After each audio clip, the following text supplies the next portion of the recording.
het dorp aan het meer was het vandaag de dag, want ze vierden het feest van de blijde lach.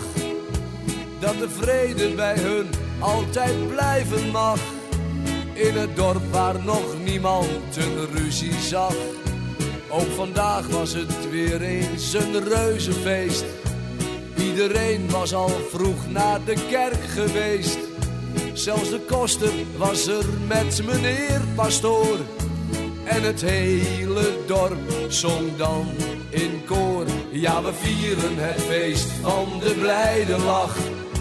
Ieder jaar weer opnieuw op een zomerdag. Want er was nog geen mens die hier ruzie zag. Dat de vrede bij ons altijd blijven mag. Kees die had het op Marie voorzien. Een erg mooie meid van zo'n 19. Het was de dochter van Jacob de timmerman. Zelfs zij had vandaag een mooi pakje aan.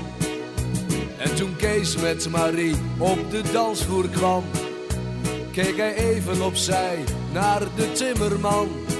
Want wat Kees deed, dat was toch geen dansen meer. En Jacob zei kwaad, dat is de laatste keer. Ja, we vieren het feest van de blijde lach. Ieder jaar weer opnieuw op een zomerdag.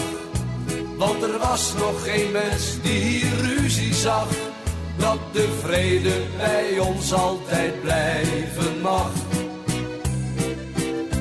En Jacob de timmerman kwam eraan.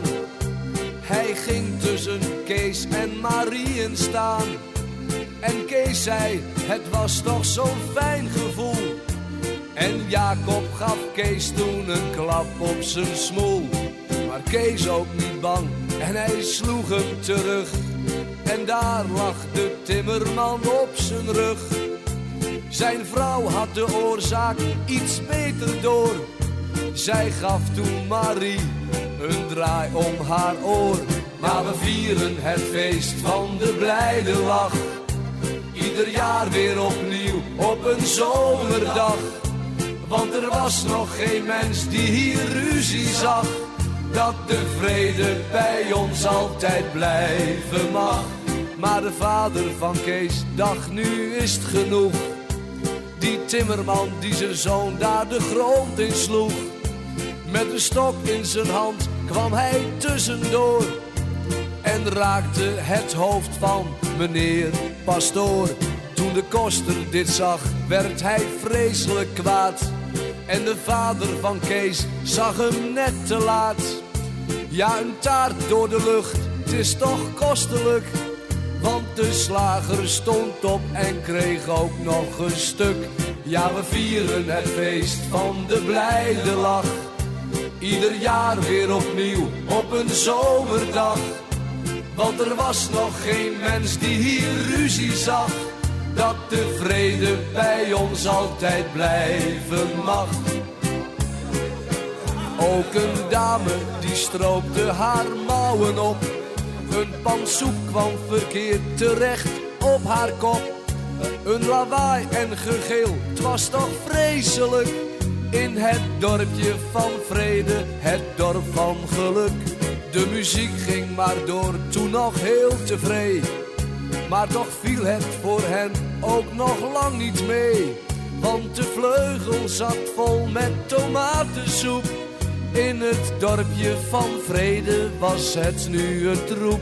Ja, we vieren het feest van de blijde lach. Ieder jaar weer opnieuw op een zomerdag.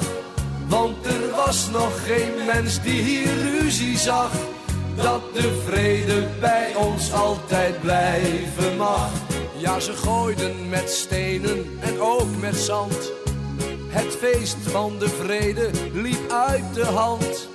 Na een avond van ruzie en dolle pret lagen ze 's avonds gewond in hun bed.